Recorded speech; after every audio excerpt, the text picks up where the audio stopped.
Right, let's have a look at the system setup, where you set up your numbering, domestic options, VAT, email details, your map preference, and also the Sage export details as well.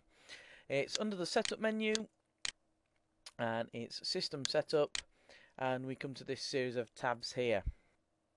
The first one is the numbering tab, and we've got last quote number, last invoice number, last job number, and auto quote number and auto invoice number. So what these are is the top one, last quote number, is if you've already got an existing sequence of numbers that are running and you want to continue with those in the system, you can put your last quote number in there. Similarly with the last invoice number, if you've got a printer pad that you've been using and you want to continue the number sequence, you can put your last one in that box there. Also, the last job number is exactly the same. And what these two at the bottom do is the auto quote number and the auto invoice number is the system will automatically increase that quote number or the invoice number for you. Now the job number is automatically increased every time anyway. That's just for system integrity, but it does allow you to automatically do the quote number or the invoice or not by unticking these boxes that are in here. We recommend that you just allow it to auto number both the quote and the invoice. So the next one along is domestic options, and these are various things that you can do within the that reflect how you handle and deal with the client, how you deal with the pricing and things like that. So one of the things we've put in at the top there is allow the amendment of the last job date details. So in the client's record, the key information on the top bar, we allow you, if you put a tick in this box, to be able to manually click into the last job date details. Now that might be handy if you're importing some data and you've not been able to have that data in a format that could be imported, but you have got it and you want to go through the records and manually update that. So that's where, if you put a tick there, you can edit that. Then we've got manual pricing. So does the system default to manual pricing, or does it default to automatically calculating prices from the pricing tables that you've set up? So if you go out and measure up and work the price out and then enter that into the system, you'd obviously tick this and it'll be set up to manually price automatically, if that makes sense. Yeah. You can alter this within the client's record at the time that you're doing the quote. So this is just what it defaults to when the client record opens. You can switch between the two at the quoting level, and you'll see that on the quoting video. And then we've got a new client copy telephone number. And the way that works is, if you're using the inquiry tracker mode, which we recommend that you do use, because then you're tracking every inquiry that's coming in. What this allows you to do is, if you've put a telephone number into the telephone number box in that inquiry screen, if you put a tick in this box, it will automatically carry that through into the client's record. You'll not have to re-enter that into the system. Some people like this, some people don't. My personal preference is I don't copy that telephone number through. I just ask the client for it again. So the next one down is require new telephone contact source. The way this is designed to work is to sort of force, for want of a better phrase, people to have to change or acknowledge that the telephone number source, this time you've gone into the record, is correct. So what happens is, if you put a tick in this box, when you're on the main client details screen, when the client record opens, the system forces you to acknowledge by ticking a box that the telephone number source is still correct for this inquiry. Or if you obviously change that telephone number source from the drop down list, or you click in the contact log that there's been a response today, where it automatically flags this as correct and changes it and changes the contact source. This means that you can't just come into the client's record and forget to ask or forget about that facility being there. So it means that your data is much more accurate if you use this facility. Personally, we do use that one, so I'd have a tick in there to make sure that you do it. And the next one down is require family name. So you can force the system to not allow you to move out of that address details when you first capture those client details on that address tab.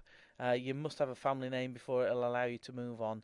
Obviously unticking that and it's not a compulsory field.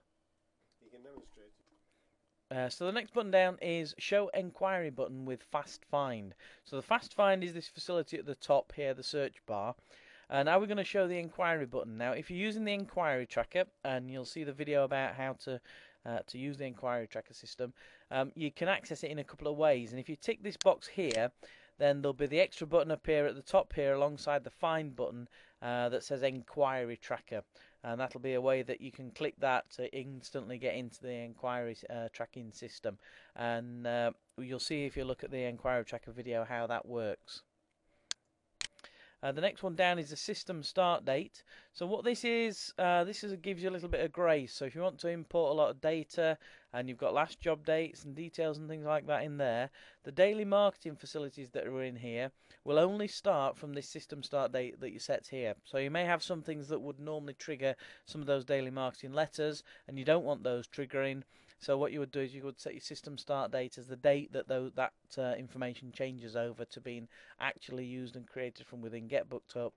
So you will pop that in there. If you need any help with that at all, just give us a bell on the support number and we'll talk you through that. And then we've got your default unit of length. We've got meters, yards and feet, and this is how you're going to set your pricing tables up.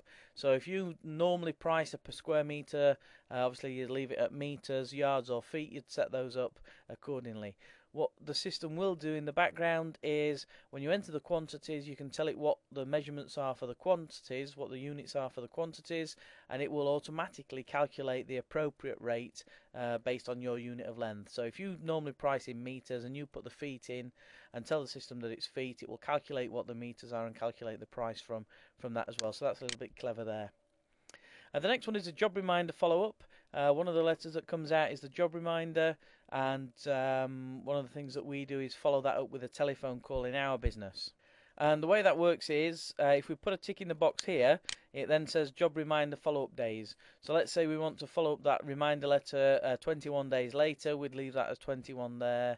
And where that appears is in the follow-ups under the marketing. And obviously, as you log in and look at what follow-ups are necessary, that will appear on the day that it's due. That you log into the record and you can see that the job reminder follow-up's due.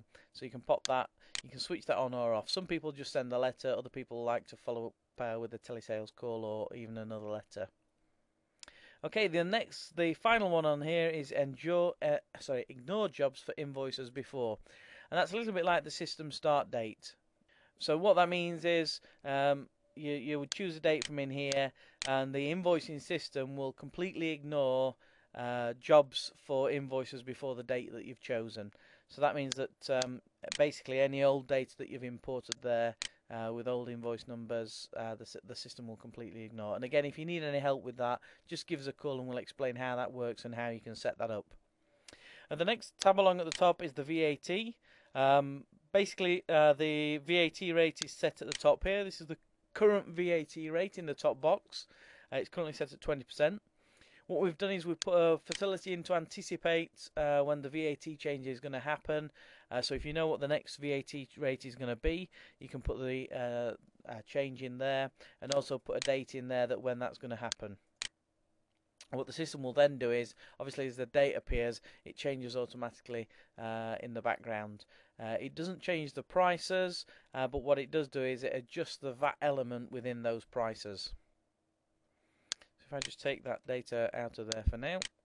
Okay, the next one down is increase prices with the new VAT rate.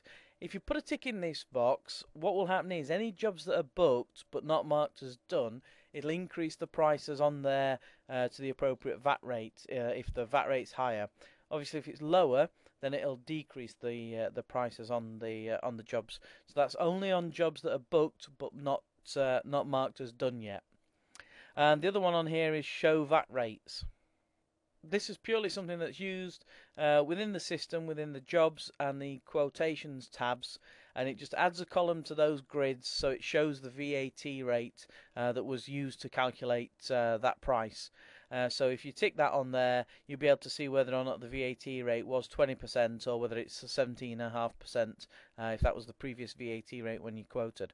So that's quite handy if there's been a VAT change over the period that you've been using the system, so you can see what the prices are. The next one at the top here is email, and you need to set this up in here.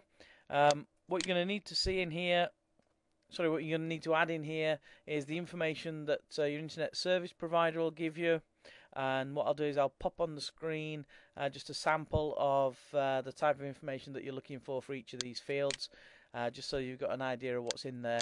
That's something that you'll have probably already set up for your emails. If you have somebody that sets your emails up for you, ask them this information and they should be able to give you that. You can also, once you've popped the information in, click a test email to make sure that it's coming out properly. These three boxes at the bottom here are associated with the easy emailing facility within GetBookedUp, and this is just the interval that it uses between sending out emails and batches. Don't worry too much about this, but I'd leave this as they are. Basically what we're trying to do here is make sure that we're not seen as spamming by sending hundreds of emails all at once. It breaks the emails into batches, breaks those batches up and sends them every so often to get around the spamming rules. The next tab along on the top is Map Web Address. So within the client's records, a little button that allows you to click Map, and it will take you to Google Maps or the Street Map view. And again, Test allows you to test that that's actually working. So the final one in here is Export for Sage. If we go into there, this allows you to set the system up so you can do a Sage export of your invoicing details. Obviously, if you're using Sage, you'll understand what all these are. They're the Sage account numbers. You pop your details in here, and then the facility will allow you to do the export into Sage. So that's it. That's the system setup menu done.